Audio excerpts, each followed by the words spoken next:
자, 오늘 저희가 하나님을 기쁘시게 하자라는 내용으로 하나님 말씀을 함께 나누겠습니다.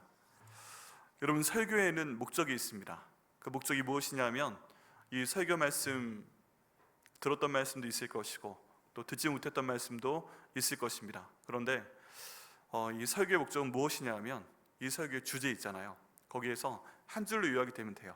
하나님을 기쁘시게 하자라는 내용인데, 이 내용이 이 설교 듣기 이전에는 내 삶 가운데 그런 기준이 없었어요. 별로 신경 쓰지 않았어요. 그런데 이렇게 예배 시간 가운데 나와서 하나님 말씀을 듣고 보니까 정말 내 마음의 생각과 말과 행동이 이렇게 변해야 되겠구나 라고 알게 되고 이해하게 되고 결심을 하고 결정을 내려서 그렇게 변하는 것, 이것이 바로 설교의 목적입니다. 세 가지가 다 변하면 좋죠. 마음에 있는 생각도 하나님을 기쁘시게 해야 되는 거구나. 그럼 하나님을 기쁘시게 하는 생각을 한번 해보자. 그렇게 마음의 변화가 있으면 감사하고, 그 다음에 내가 하는 모든 말도 내가 이 말을 하게 되면 하나님이 기뻐하실까, 이것도 생각을 해보고 말하기 전에 한 번 더 생각해보고, 이 말을 하면 하나님이 기뻐하실 것 같아. 그러면 그 얘기를 하고, 그 말을 하면 하나님이 기뻐하시지 않을 것 같아. 그러면 정말 하고 싶어도 하지 않고, 이 행동을 하면 하나님이 기뻐하실 것 같아. 그러면 내게 손해가 되는 경우가 있어도 내가 하고, 이 행동을 하면 하나님이 기뻐하시지 않을 것 같아. 그러면 정말 하고 싶어도 하지 않고, 이제 이런 변화가 있는 것이 설교의 목적입니다. 그래서요, 설교 듣기 이전과 이후가 이 말씀으로 변화되는 것, 그것이 설교 한번 전하는 것에 대한 목적입니다. 그러면요, 저희가 주일 예배만 쳐도 1년에 52주가 있고 52번의 주일 예배 말씀이 있습니다. 근데 이 말씀이 우리 삶의 기준이 되어서 한 주일에 한 번씩만 변하게 되고, 또 그 변하게 하는 기준은 하나님 말씀이라면 여러분, 사람이 얼마나 많이 변하겠어요? 그렇죠? 1년에 52개가 변한 겁니다. 설교 이전과 이후에 사람이 달라지는 겁니다. 이렇게 하면서 변화되는 것이 사람이 성장하는 것이고, 사람이 하나님의 사람이 되어가는 것이고, 사람이 예수님 닮아가는 그런 과정이 되는 것입니다. 결코 만만치가 않아요. 그래서 이 셋 중에 하나라도 변하게 하여 주옵소서, 그런 마음으로 말씀 준비하고요.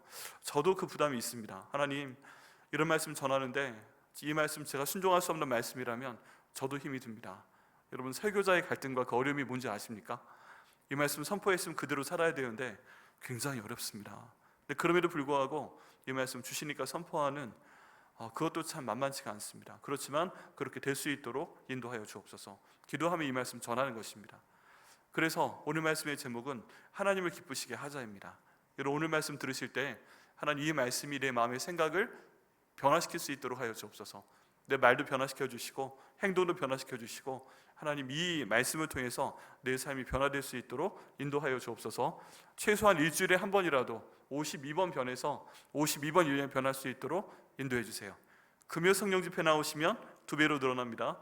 또 새벽 예배 나오시면 엄청나게 많아집니다. 그럼 대단한 거죠. 사람이 금방 변하지 않는다고 합니다. 또 우리 표현으로 하면 머리카락 검은 짐승은 고쳐 쓰는 게 아니다, 그런 내용들 한번 들어보셨죠? 근데 그럼에도 불구하고 다른 사람은 고칠 수 없지만 하나님 말씀은 우리를 고칠 수 있는 줄 믿습니다. 그래서 이 말씀 들을 때 내 힘으로 되는 것이 아니라 하나님, 이 설교 이전과 이후가 바뀌게 하시고, 오늘 말씀 이후로는 하나님을 기쁘시게 하는 생각과 말과 행동을 할 수 있도록 인도하여 주옵소서. 기도하시면서 말씀 듣고 이해하시고, 또 때로는 이해가 되지 않아도 순종하려고 하실 때 하나님께서 저와 여러분에게 정말 크신 복을 주실 걸 믿습니다. 아멘. 자, 오늘 말씀 이제 보는데요, 예수님께서 침례를 받으시는 장면입니다. 침례 받으시는 장면이 앞에 나와 있고 뒤엔 족보가 나와 있습니다. 여러분, 이 예수님 침례 받으시는 일이 엄청난 겁니다. 사실은 그동안 누가복음 말씀을 저희가 봐왔지만, 이제 예수님 침례 받으시기 전에 하나님께서 준비하는 한 사람을 보내주십니다. 그 사람의 이름은 침례 요한이었지요. 기억나시죠? 네, 침례 요한입니다. 그런데 이 침례 요한을 보내셔서 하나님이 하시고자 하시는 일이 있었습니다. 그게 무엇이었습니까? 예수님께서 이 땅에 오시는데 그 길을 예비하라 하는 것입니다. 갑자기 예수님께서 오셔서 천국이 가까웠다 말씀하시면 이해가 되지 않잖아요. 저건 또 누구야? 할 수 있잖아요. 그런데 하나님께서 말라기 4장 말씀을 통해서 약속하신, 또 이사야를 통해서 말씀하신 광야에 외치는 자의 소리를 이 예수님보다 몇 개월 빨리 이 땅 가운데 보내셨습니다. 그래서 침례 요한이 요단강에 가서 선포를 시작합니다. 근데 굉장히 세게 말씀을 전합니다. 지금 사람들이 요단강에 많이 머물러 있습니다. 그 사막 가운데, 광야 가운데 강이 있으니까 사람들이 요단강에 있길 좋아합니다. 그런데 거기에 제사장의 아들이라고 하는, 또 본인도 제사장이 되어야 하는 요한이라는 사람이 나와서 약대로 만든 털옷을 입고 너희 독사의 자식들아! 라고 얘기하는 겁니다. 독사의 자식들아. 야, 여러분, 그러면요, 저희가 누가 나한테 욕을 하면 충격이잖아요. 지가 나에 대해서 뭘 안다고 뭐 그냥 짐작하는 말 한마디만 해도 마음이 끓는 경우가 있는데, 침례 요한은요 간단하게 너희 독사의 자식들아! 라고 얘기하면서 도끼가 이미 너희 나무 뿌리 가운데 놓였으니까 회개하지 아니하면 하나님께서 벌 주실 거야 라고 말을 선포하는 것입니다. 여러분, 이걸 통해서 하나님께서 예수님의 길을 예비하십니다. 여러분, 이 소문이 이 유대 땅에 삽시간에 다 퍼져나갑니다. 그 사가랴 제사장의 아들이 있잖아, 왜 그 사가랴가 나이 들어 난 아들, 그 아들이 약대 털옷을 입고 요단강에 나타나더니 사람들한테 독사의 자식들아 얘기를 하면서 회개를 하라고 하네. 근데 되게 신기하잖아요. 그 시대의 아이돌이었습니다. 여러분, 믿으십니까?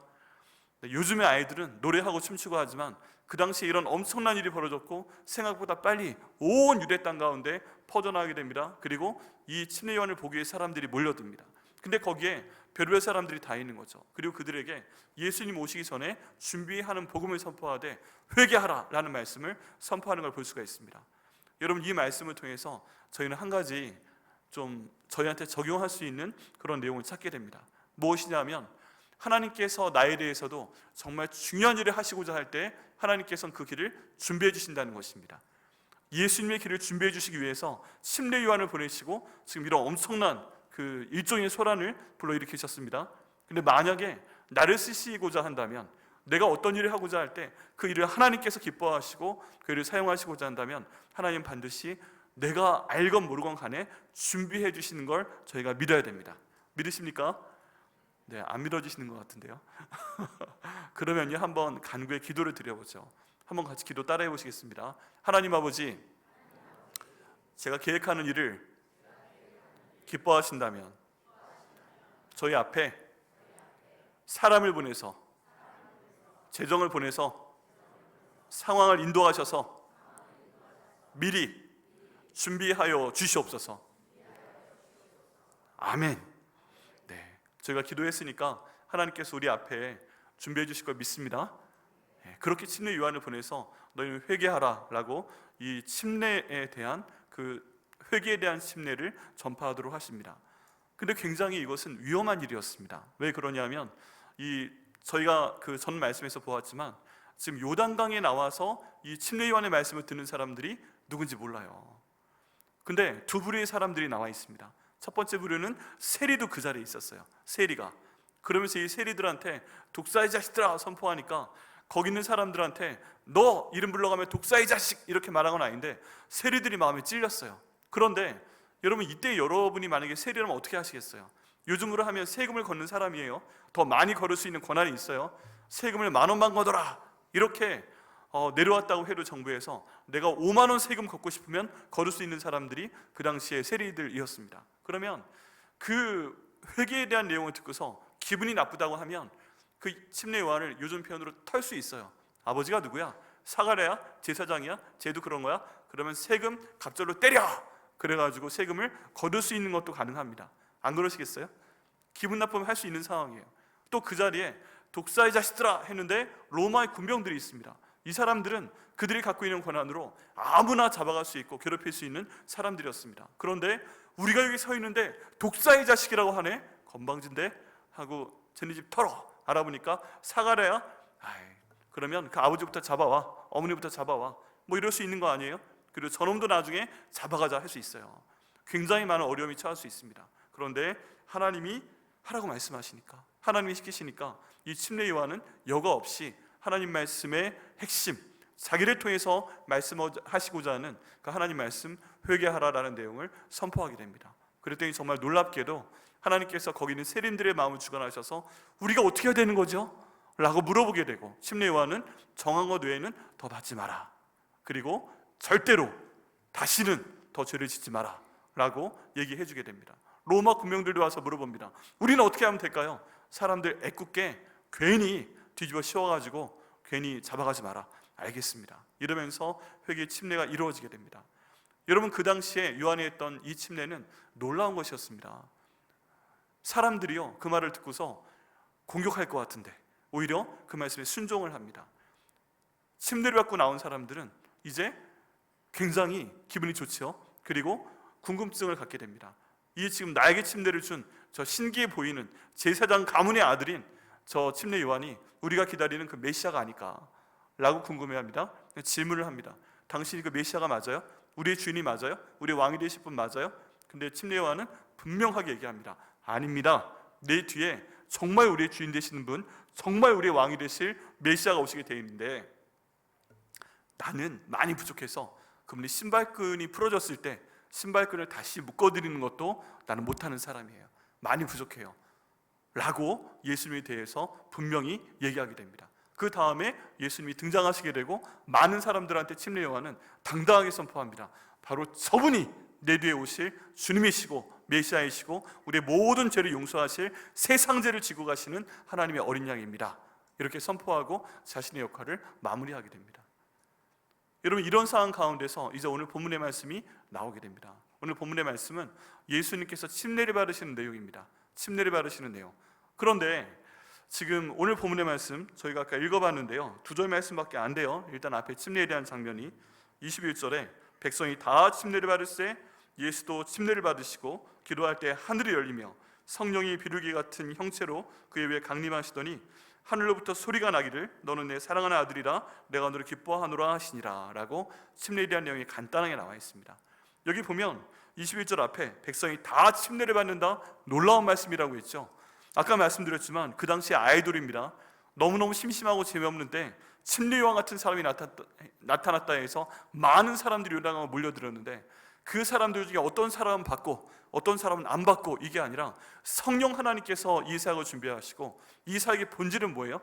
침례 요한을 띄우려고 하는 것이 아니라 그 다음 오실 예수님의 길을 예비하는 본질, 그것을 준비하는 길이었기 때문에 모든 사람들의 마음을 성령께서 열어주시고 침례 요한을 통해서 이 회개할 수 있도록 하십니다. 회개 침례를 전할 수 있도록 하십니다. 정말 놀라운 일이죠. 그런데 그 다음 일이 중요합니다. 그 다음 일이 지금 예수님께서 이 요단강에 나와서 침례 요한한테 무엇을 받으시는 거예요? 침례를 받으신다는 겁니다. 침례를. 자, 여기 보면 예수님 침례에 대한 내용이 5가지로 나와 있어요. 이 단계를 5가지로 분류해서 볼 수가 있어요. 첫 번째는 뭐냐면 이 말씀에 있는 것처럼 첫 번째는 뭐예요? 예수님께서 침례를 받으십니다. 두 번째, 하나님께 기도하십니다. 세 번째, 하늘이 열립니다. 네 번째, 성령이 비둘기처럼 예수님께 강림하십니다. 다섯 번째, 하늘에서 소리가 납니다. 너는 내 사랑하는 아들이라 내가 너를 기뻐하노라 라고 하나님께서 말씀하십니다. 그걸로 이 침례에 관한 구절이 끝납니다. 자, 이 내용을 저희 삶 가운데 한 번씩 하나씩 내용을 좀 알아보며 적용해 보도록 하겠습니다. 예수님께서 지금 가장 처음 하신 일은 뭐예요? 요단강 가운데 오셔서 침례를 받으시는 것입니다. 굉장히 간단하게 나와 있죠. 그런데 지금 예수님께서 이 침례를 받으신다는 의미는 뭐예요?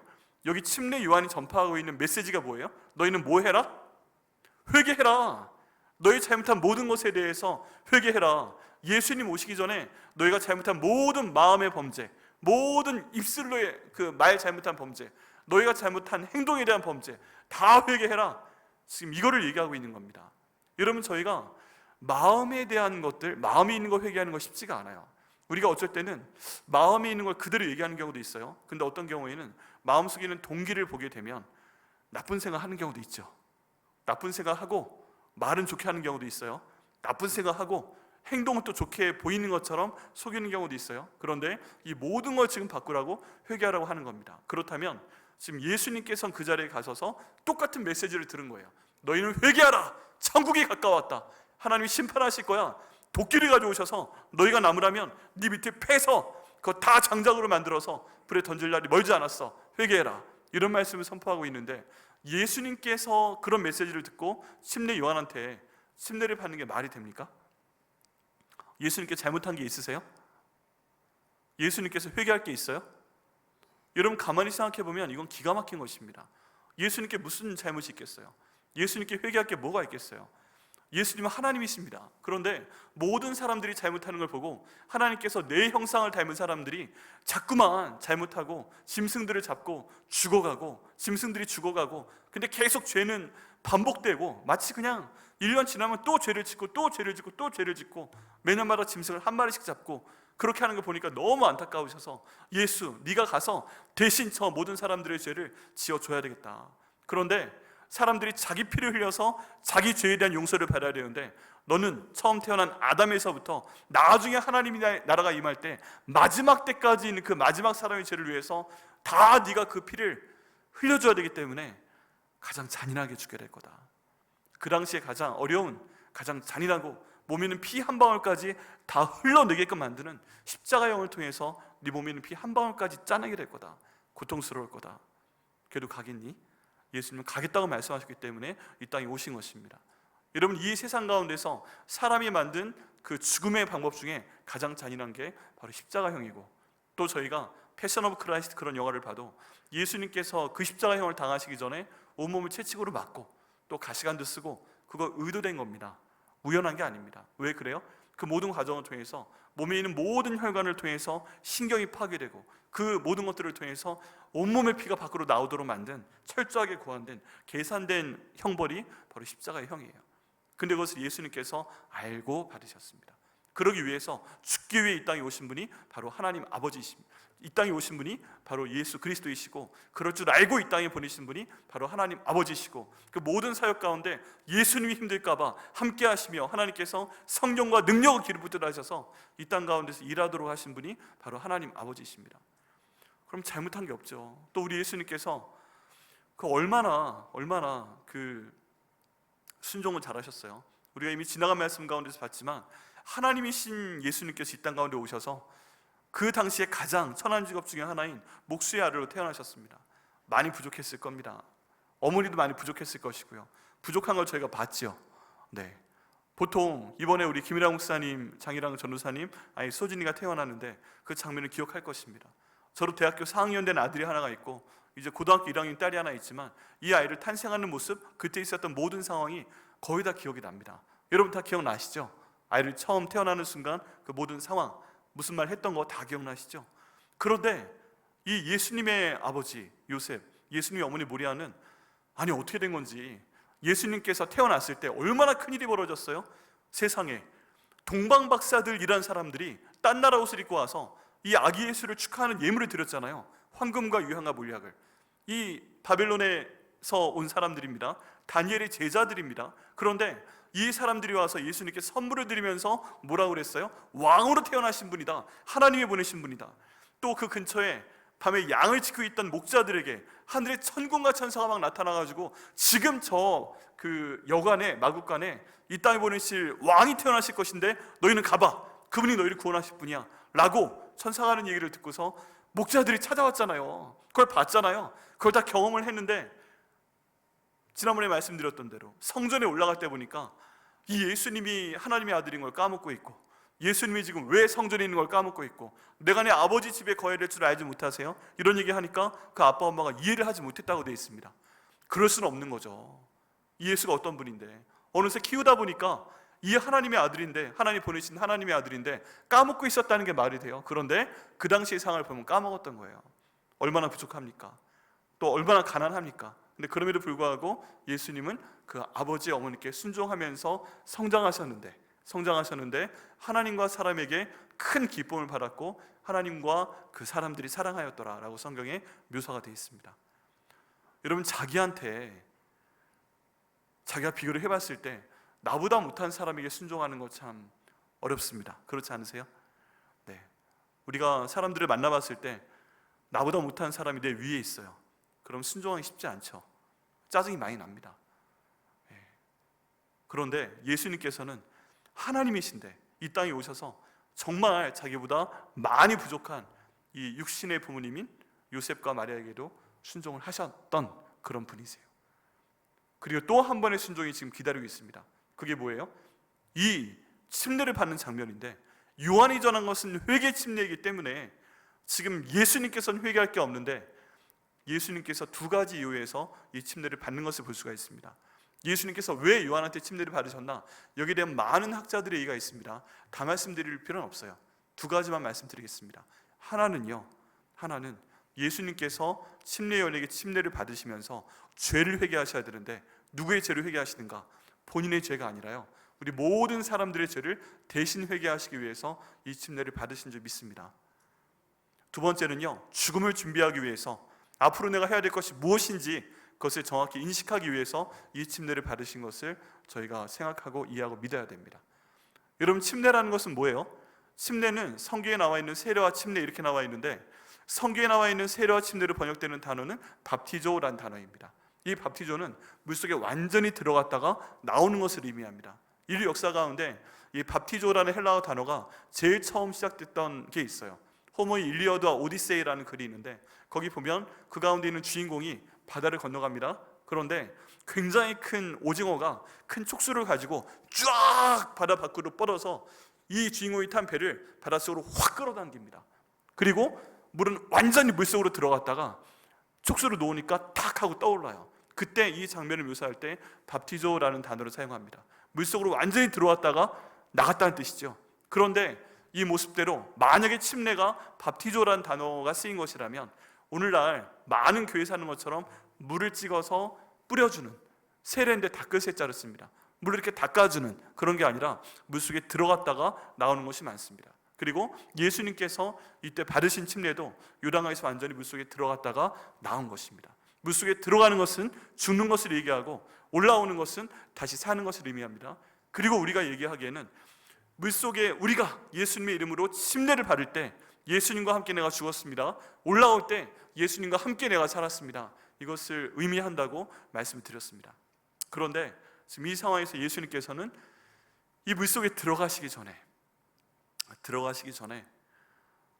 마음에 이제 내가 드디어 사역을 시작하는구나 작정을 하시는 겁니다.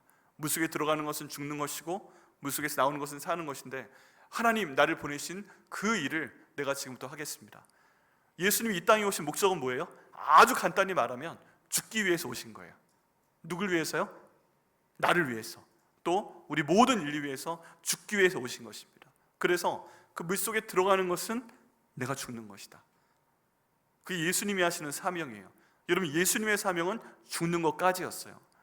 그 다음 죽으신 예수님을 살려내는 것은 하나님이 하시는 일이에요.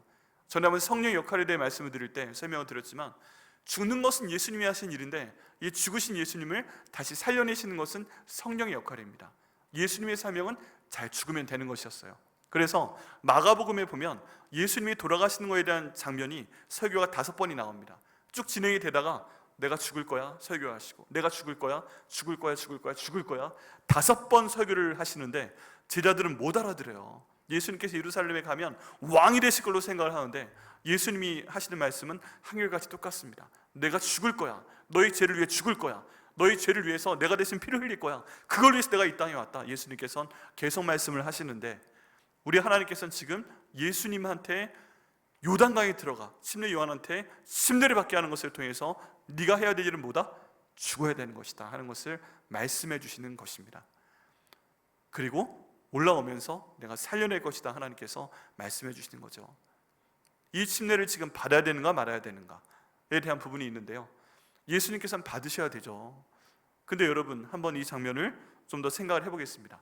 지금 예수님은 인간의 몸으로 오시긴 했지만 하나님이시죠. 그렇죠? 그러면 지금 앞에서 침례를 주는 사람이 누구예요? 침례 요한이죠. 여러분, 예수님께서 침례 요한을 보시기에 예수님보다 더 높은 사람이에요? 더 잘난 사람이에요? 더 훌륭한 사람이에요? 아니면 한없이 낮은 사람이에요? 한없이 낮은 사람이죠. 그리고 요한이 주는 침례는 뭐예요? 회개의 침례죠. 예수님 회개할 게 없다고 말씀드렸죠. 근데 굳이 지금 침례 요한한테 침례를 받아야 돼요? 방금 전에 말씀드렸지만 모든 사람들의 죄를 대신해서 죽기 위해서, 내가 모든 사람들의 죄를 대신 회개하기 위해서 침례를 받는다라고 생각할 수 있지만 여러분, 제가 좀 생각을 해봤더니요, 저는 약간 다르게 했을 수도 있어요. 여러분 보시기엔 제가 굉장히 겸손해 보이시죠? 아니신가 보네요. 아니신가 보네요. 네, 사실은 굉장히 겸손해 보이지만 굉장히 교만합니다. 네, 굉장히 교만하고요, 자부심도 되게 높고요, 때가 되면 적당히 눌러주기도 하고요, 그런 건 되게 잘합니다. 상황에 따라서 되게 교만해요. 그러면 이 교만한 저의 모습으로 예수님처럼 지금 요단강에 갔다면 나는 어떻게 침례를 받았을까? 여러분, 성경 다른 본문에 보면 이 예수님께서 침례 받으시려고 요단강에 나가시잖아요. 이때 이 침례 요한이 예수님 보고 되게 당황합니다. 왜 당황하는가? 알아본 거예요. 영적으로 저분이 바로 하나님의 아들이구나, 저분이 내가 길을 준비하기 위해서 이 땅에 온 그 존재 목적이구나, 난 저분의 길을 준비하기 위해 왔다. 그러면서 이야 드디어 내가 만났어 하고 있는데 예수님이 오실 때 침례를 지금 받으려고 오시는 거예요. 그러니까 너무 놀라서 왜 예수님께 저한테 오십니까? 제가 예수님께 침례를 받아야죠. 그랬더니 예수님께서 아니야, 내가 너한테 침례를 받아야 돼, 이를 통해서 의를 이뤄야 돼 라고 말씀을 하시고 이 침례 요한한테 침례를 받으십니다. 그런데 조금 바꿔서 교만한 저 입장에서 보게 되면 저는 침례 요한한테 그러지 않았을 것 같아요. 딱 들어가면서 내가 죽어야 되는 거 맞으니까 하나님, 이제 내가 죽기 위한 사역을 시작하는 거니까 하나님, 나는 잘못이 없지만 모든 인류의 죄를 위해서 대신 회개기도 하는 거니까 제가 요단강에 들어가서 스스로 물에 들어갔다 나오겠습니다. 저 같으면 그럴 것 같아요. 그래서 침례 요한이 침례를 주기 위해서 알겠습니다 그리고 탁탁 다가오는데 옆에 서 있어. 어딜 내 몸에 손을 대, 옆에 있어. 그러면서 저 혼자 딱 들어가서 주님 제가 죽었습니다, 할렐루야. 나오면서 주님 제가 살았습니다. 저 같으면 이랬을 가능성이 많이는 아니고요, 좀 있어요. 여러분 같으면 어떻게 하셨겠어요? 가끔 그런 경우 있지 않아요? 나보다 못해 보이는 사람한테 내 몸에 손대지 마, 그랬을 수 있어요. 근데 예수님 그러지 않으셨어요. 왜 그랬냐면 이 침례 요한이 하나님께서 자신 앞에 보낸 하나님의 사람이고 그 권능을 주신, 그 권세를 주신, 그 위치에 놓아두신 하나님의 사람이기 때문에 그랬던 것입니다. 그래서 모든 사람의 죄를 대신해서 회개를 하는 일을 하건 아니면 지금부터 해야 될 일이 죽음을 연습하는 일이건 간에 지금 예수님께서 하시는 그 행동은 뭐예요? 처음 해야 될 것은 나보다 못한 사람이지만 침례 요한의 손에 이끌려서 내가 물속에 들어가서 죽고 내가 나오는 것을 시행해야 되는 것이었습니다. 여러분, 여기에서 예수님의 순종을 볼 수가 있습니다. 여러분, 하나님께서 내게 주신 사람 중에 내 위에 있는 사람이 나보다 못한 사람이라고 해도 그분을 내 위에 주셨다면 우리는 예수님처럼 순종을 해야 됩니다. 그런 분들 중에 한 분이 누구예요? 우리 부모님들이 그렇습니다. 우리 부모님들. 왜 그럴까요? 우리 부모님도 우리 어렸을 때는, 아주 어렸을 때는 어리니까 순종을 했죠. 그냥 순종하고 싶어서 한 것도 있고 순종 안 하면 맞으니까, 아니면 멋모르고 순종하는 것도 있습니다. 그런데 중요한 건 뭐예요? 하나님께서 나를 그분의 자녀로 주셨다면 순종하라고 주신 거예요. 십계명의 5계명도 내 부모를 공경하라 말씀을 하십니다. 그런데 이게 시간이 갈수록 좀 생각이 달라집니다. 어렸을 때는 내가 순종해야 되는 부모님, 그런 분인데 좀 크다 보니까 우리 부모님의 부족함이 보여요. 나보다 못 배우는 순간이 생겨나요. 나보다 돈이 없는 순간이 생겨나요. 나보다 몸이 약한 순간이 생겨나요. 이제 어느 순간에 확 뒤집혀서 내가 돌봐드리지 않으면 우리 부모님이 정말 살아가기 힘든 그런 순간까지 갈 수 있어요. 그건 어쩔 수 없는 부분이에요. 그런데 하나님이 말씀하신 것은 그럼에도 불구하고 내게 위권세를 주신 부모님이라면 그분에게 순종을 하는 것이 하나님의 뜻이고 그게 하나님이 기뻐하시는 일인 줄 저희가 반드시 믿어야 합니다. 그리고 그 일을 행할 때 하나님께서는 복의 복을 주실 걸 믿습니다. 그래서 십계명의 5계명처럼 내 부모를 공경하라, 그 다음에 밑에 작은 글씨로 내가 그렇게 하면 이 땅 가운데서 잘되고 장수할 것이다 라고 하나님께서 약속을 하고 계십니다. 이런 거예요. 예를 들어서 부모님께 순종하는 것, 그리고 내가 직장에서 내 윗사람에게 순종하는 것. 나보다 못해 보이고 아무리 어려워 보이고 막 좀 내가 얕볼 수 있는 사람이라도 내 위에 두신 권세이기 때문에 내가 다른 건 모르겠는데 하나님 말씀하시니까 내가 이 사람 말하는 거 따르겠습니다. 이렇게 순종하며 나갈 때 하나님께서는 반드시 거기에 대한 복을 주실 것을 믿습니다. 오늘 이제 목장이 시작되기 때문에 목자분들 일어서게 하시고 우리가 그분들께 박수를 보내드렸는데, 여러분, 그분들은 목장을 이끄시는 섬김이라고 하지만 사실은 목장을 이끌고 있는 리더입니다. 그렇다면 이 목자가 나보다 부족해 보여도, 이 사람이 나보다 못 배운 것 같아도, 이분이 나보다 돈이 없어 보여도, 이분이 나보다 사회적 지위가 낮아 보여도 하나님이 지금 내게 주신 권세라면 그분께 순종하는 것이 바로 하나님을 기쁘시게 하는 일인 줄 믿습니다. 그렇게 될 때 교회 질서가 잡히게 됩니다. 제가 많이 부족한 담임 목사라고 해도 하나님께서 보내주셔서 이 가운데 와 있다면 아우, 내가 저 사람보다 날씬해, 내가 저 사람보다 더 착한 것 같아, 여러 가지 생각이 들고 내가 저 사람보다 훨씬 돈이 많아. 설령 그래도 하나님이 보내주셨다면 내가 하나님의 뜻을 받들어 순종할 때 하나님께서 기쁘게 여기시고 또 성도들 가운데 복의 복을 주실 걸 믿습니다. 제가 너무 부족한 게 많아서 그 기도 항상 많이 해요. 하나님 그렇게 하여 주시옵소서. 기도하고 반드시 그 기도를 30배, 60배, 100배로 응답하실 것을 믿습니다.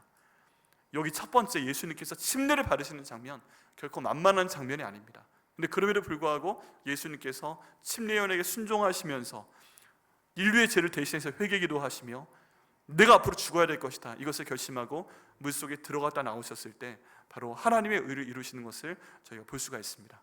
그리고 그게 하나님을 정말 기쁘시게 하는 행동입니다. 여러분, 제가 나중에 하나님께 가게 되면, 제가 하나님의 은혜로 천국으로 보내주시게 되면, 하나님 보고 예수님 뵙고 성령님 뵈면 여쭤보고 싶은 내용이 있어요. 제가 이 말씀 준비하다가 찾아본 자료 중에 이런 내용이 있었습니다. 하나님께서 예수님에게 주신 사명이 얼마나 중요한지, 하나님께서는 예수님으로 하여금 일부러 목수의 아들로 태어나게 하셨다 하는 것입니다. 여러분, 예수님이 목수의 집안에 태어난 거 알고 계시고, 제가 설명해서 가장 가난한 직업 중에 하나라는 것도 알고 계십니다. 근데 왜 그러셨을까? 하필은 왜 하나님께서 예수님 목수의 아들로 태어나게 하셨을까?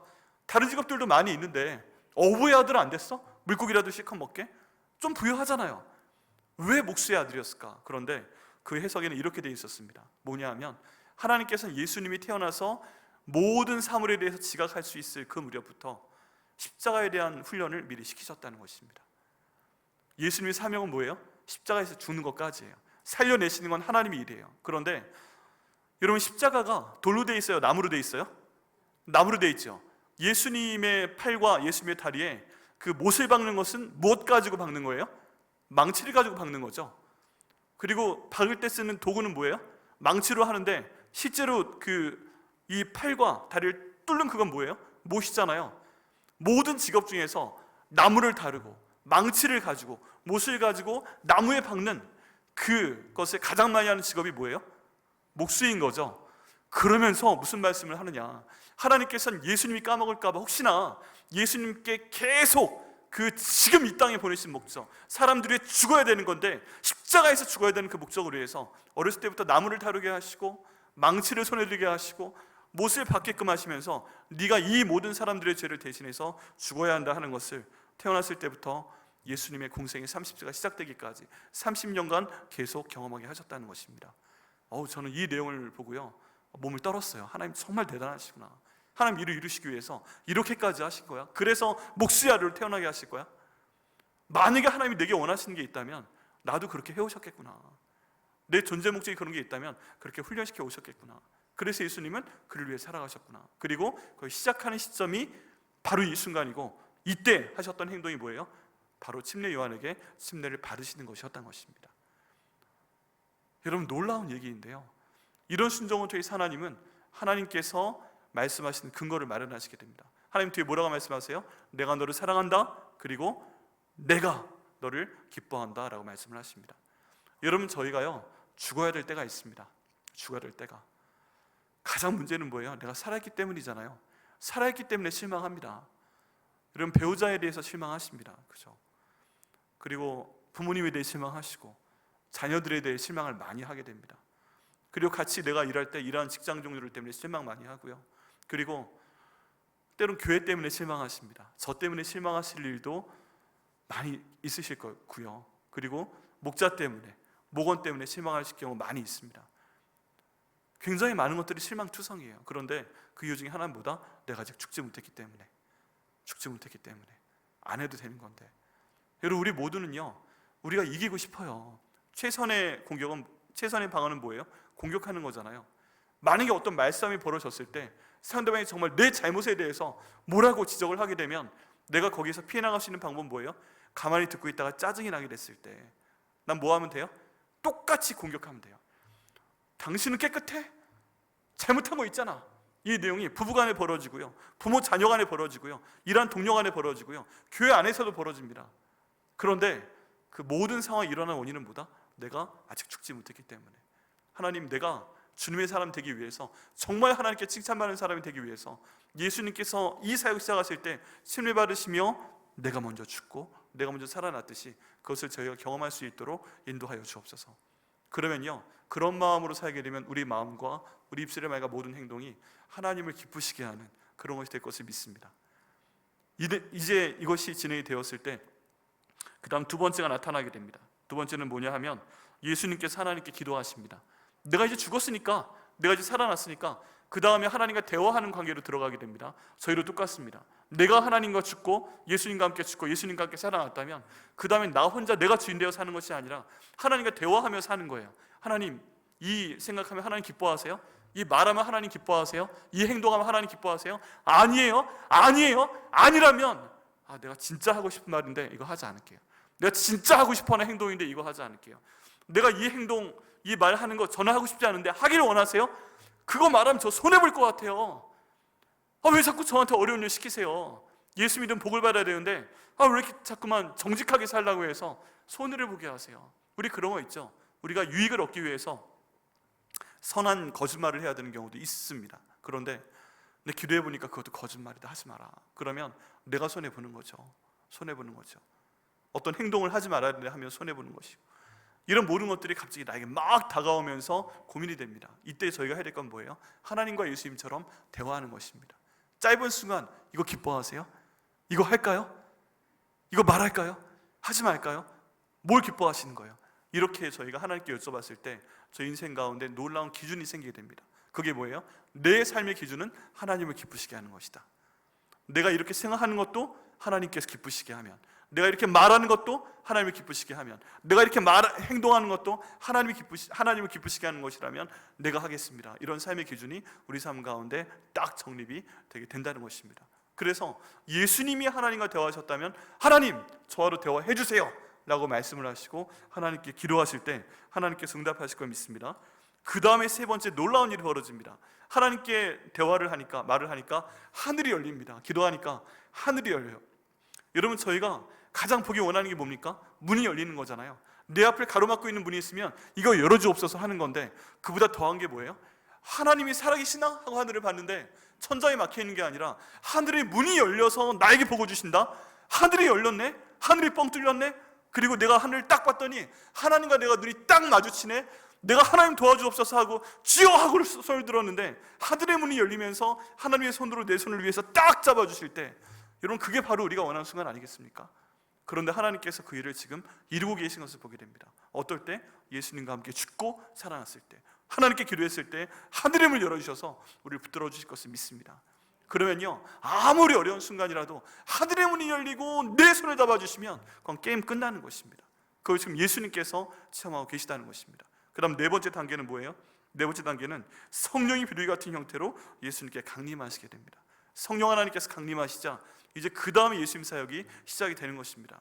여러분, 사도행전에 베드로가 놀라운 고백을 합니다. 그게 뭐냐면, 예수님이 하나님이시잖아. 예수님이 능력이 있는 분이셨어. 예수님이 사람이지만 사람이 아니야. 칼로 찔렀는데 죽지 않더라니까.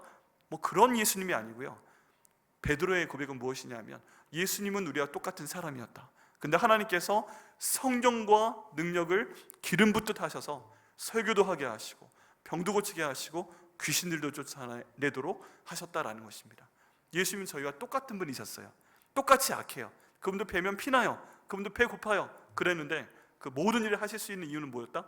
바로 하나님이 성령과 능력을 기름 붓듯 하셨기 때문에 그분이 그 일을 하실 수 있었다라고 베드로를 통해 말씀하십니다. 여러분, 그렇기 때문에 저희도 중요합니다. 뭐가 중요해요? 우리가 이렇게 해서 하늘의 문이 열리고 성령께서 내게 임하게 하시는 게 중요해요. 내가 내 뜻대로 사는 것이 아니라 성령께서 내 생각을 인도하시고 말을 인도하시고 행동을 인도하실 때 내가 절망 가운데서도 희망을 갖게 됩니다. 근데 지금 죽을 것 같은 상황인데 하나님이 살려주십니다. 도저히 문이 열릴 것 같지 않은데 하나님이 성령을 통해서 열어주십니다. 가만히 보면요, 내가 할 수 있는 것 중에서 내게 정말 중요한 걸 내가 스스로 해결할 수 있는 것은 거의 없어요. 성령께서 해주셔야 됩니다. 성령께서 문을 열어주셔야 됩니다. 성령께서 정말 모든 힘을 주시고 재정도 보내주시고 사람들을 보내주셔야 열리게 되는 것입니다. 그 내용이 지금 네 번째 나와 있는 것이고요. 마지막 다섯 번째, 하나님 말씀하시는 겁니다. 내가 너를 사랑한다. 내가 너를 기뻐한다. 여러분, 저는요 지금 당장 하나님께서 형제야 내가 너를 사랑한다, 형제야 내가 너를 기뻐한다 말씀하시면 지금 당장 죽어도 여한이 없어요. 그거면 되는 거 아니에요? 그냥 살아가고 있는데, 내가 아둥바둥하며 살아가고 있는데 내가 너를 사랑한다, 그 얘기를 해주시는 분이 누구다? 바로 하나님이다. 천진만물을 창조하시고 주관하시고 모든 것들을 주관하시고 나중에 천국으로 나 이끌어 들이시고 내게 상 주실 하나님이 내가 너 사랑한다, 네가 지금 하고 있는 모든 생각과 말과 행동을 내가 기뻐한다 말씀하시면 그것만 끝나는 거 아니겠어요? 그럼 되는 거잖아요. 하나님, 그것이 저희 성도들 가운데 나타날 수 있도록 인도하여 주옵소서. 기도할 때 하나님께서 응답하실 걸 믿습니다. 여러분, 이때요 저희도 이 말씀을 듣는 것이 중요합니다. 내가 너를 사랑한다, 내가 너를 기뻐한다. 하나님, 그 기준을 갖고 살 수 있도록 인도하여 주옵소서. 내가 하고 있는 모든 생각은 하나님이 사랑하시는 생각과 말과 행동될 수 있도록 인도하시고, 내가 하는 모든 것들은 하나님이 기뻐하시는 생각과 행동, 말 될 수 있도록 하나님 인도하여 주옵소서. 이렇게 기도하며 순종할 때 하나님께서 그 길을 여실 것을 믿습니다. 이렇게 됐을 때 저희 삶이 하나님과 함께 가는 겁니다. 함께 가는 거예요. 그리고 그를 통해서 하나님께서 정말 큰 아버지의 일을 이루실 것을 믿습니다. 여러분, 저희가 많은 종류의 삶의 기준을 갖고 살 수 있어요. 내가 돈 많이 버는 것 될 수 있고, 내가 최고가 되는 것 될 수 있고, 나만 사는 것 될 수 있고, 내가 이거 하면 즐거워, 좋아, 행복해, 그런 거 할 수 있어요. 그런데 성경에서의 기준은 무엇이냐 하면 바로 하나님을 기쁘시게 하는 것이 우리 삶이 기준이라고 오늘 본문에서 말씀하고 계십니다. 여러분, 그래서요 오늘 말씀 듣기 이전과 이후에 이런 변화를 하나님이 주시기를 기도합니다. 하나님, 우리 성도분들, 저를 포함한 우리 성도분들이 삶의 방향성이 있었죠. 기준이 있었죠. 내가 생각하고 말하고 행동하는 기준이 있었죠. 그런데 이제 그것이 하나님을 기쁘게 하시는 것으로 변할 수 있도록 인도하여 주옵소서. 하나님이 주신 권세라면 나보다 못한 여기 있는 요셉과 마리아도 순종했던 예수님처럼 순종할 수 있도록 인도하여 주옵소서. 하나님이고 내 앞에 보냈던 침례 요한이 아무리 부족해 보여도 하나님이 그 사람에게 침례 받으라 말씀하시면 저리가, 어찌 감히 내 몸에 손대지 마 말하고 혼자 침례 주고 끝나는 것이 아니라 하나님의 인도하심 가운데 하나님께 순종하는 마음으로 내게 부족한 사람의 몸을 맡기고 순종했을 때 또 하나님께서 기뻐하시며 그 복을 주실 걸 믿습니다. 여러분, 이게 왜 중요하냐 하면요, 우리는 하나님의 자녀이기 때문에 그렇습니다. 나는 하나님의 아들이고 나는 하나님의 딸이기 때문에 그렇습니다. 우리가 아까 본문 말씀에 굉장히 긴 족보를 읽어 나갔습니다. 읽으시면서 이상하셨을 거예요. 목사님이 이 족보를 가지고 무슨 설교를 하시려고 그러시지? 왜 그러시는 거지? 여러분, 아마도 성경 읽으시다가도 이런 족보가 길게 나오면 모르는 이름이네? 하면서 넘어가실 수 있어요. 자, 그런데 처음엔 몰라요. 예수께서 딱 나오고 요셉의 아들이니 요셉의 이름은 헬리오, 요셉의 아버지 이름이 헬리라는 거 알 필요 있어요? 없어요? 없어요. 쭉 나갑니다. 그 위에 24절, 25절, 26절, 27절 쭉 가는데 다윗도 나오네? 살몬도 나오네? 계속 나옵니다. 근데 상관이 없어요. 그런데 36절쯤 됐을 때 하고 저희가 눈길이 머물러야 됩니다. 36절에 나가면 누가 있느냐? 그 위는 가인 아니요? 몰라요. 그 위는 아박자시오. 관계없어요. 그 위는 셈이요. 셈은 누구예요? 노아의 세 아들 중에서 장남이죠. 이 셈을 통해서 아시아기 민족이 나왔다고 합니다. 그런데 이 아시아기 민족이 나왔는데 나는 지금 어디 사람이에요? 난 백인이에요? 아니죠. 난 흑인이에요? 아니죠. 그럼 셈족이죠. 이 셈이 내 할아버지 가운데 들어가 있네? 그 밑에는 상관없어요. 셈이 내 족보 가운데 있는 거네? 여러분, 우리한테 족보가 있어요. 우리 아버지가 있어요. 할아버지가 있어요. 증조 고조 할아버지 다 있어요. 쭉 올라가요. 나는 몰라도 하나님은 아세요. 근데 쭉 올라가다 보니까 지금 누구한테 걸렸어요? 이 형제의 맨 위, 우리 무대 먼 위 누가 있어요? 셈이 있습니다. 노아가 있습니다. 하나님이 사람들이 잘못하니까 세상을 물로 한번 치십니다. 노아의 가족만 살아남았습니다. 그러다 보면 우리는 어디에서 만나게 되는 거예요? 백인이건 황인이건 흑인이건 다 노아의 세 아들 가운데니까 우리의 아버지는 노아구나, 여기에서 딱 멈추게 됩니다. 모든 인류의 기원이 누구라고 해도 노아에서 딱 만나게 되는 거예요. 그러면 하나님께서 노아에게 창세기 말씀을 주셨잖아. 그 자손들에게 이런 복을 준다고 말씀하신 거잖아. 그러면 창세기 나와 있는 말씀, 그 다음 요한계시록에 나와 있는 모든 말씀, 이건 노아한테 주신 말씀이라면 나한테 주신 말씀이네? 이 성경이 그냥 배우는 책이 아니라 내 족보가 되는 거네? 나에 대해 말씀하는 복된 얘기들이네?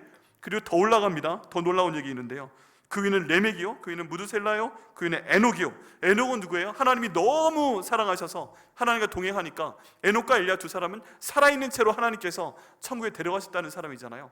에녹이 우리 할아버지네. 그래서 저는 나중에 천국 가서 에녹 만나면 그럴 거예요. 할아버지, 손잡았습니다. 알게 하실 거 믿습니다. 형제야, 네 손잡은 거 알고 있어. 우리 에녹 할아버지가 말씀하실 거고요. 또 쭉 올라가 보니까 그 위는 야렛이요, 마할랄렐이요, 그 위는 가이난이요, 그 위는 에노스요, 그 위는 셋이 나왔어요. 여기는 셋이 누구예요? 하나님이 아담과 하와에게 가인과 아벨을 주셨는데 가인이 아벨을 때려 죽이니까 너무 힘들어하니까 셋이라는 이 아들을 주신 거잖아요.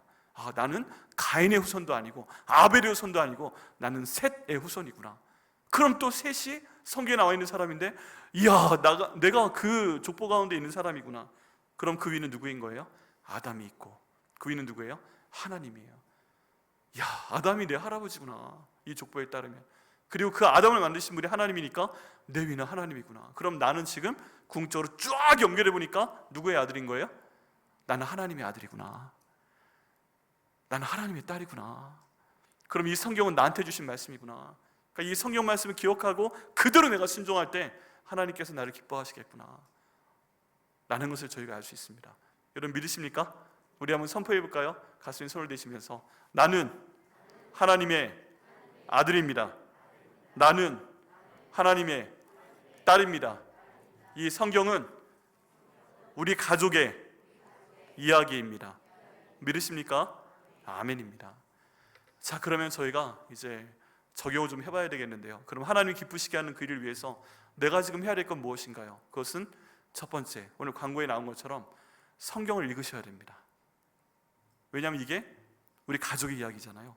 하나님을 기쁘시게 하는 방법은 바로 이 성경 가운데 나와 있습니다. 이 성경에 모든 게 나와 있어요. 여러분, 죄가 언제부터 나오냐 하면 사람들이 자기 마음대로 생각하고 그게 옳다 하면서 진행했을 때 죄가 나왔다고 했습니다. 사사기에 어떻게 진행이 돼요?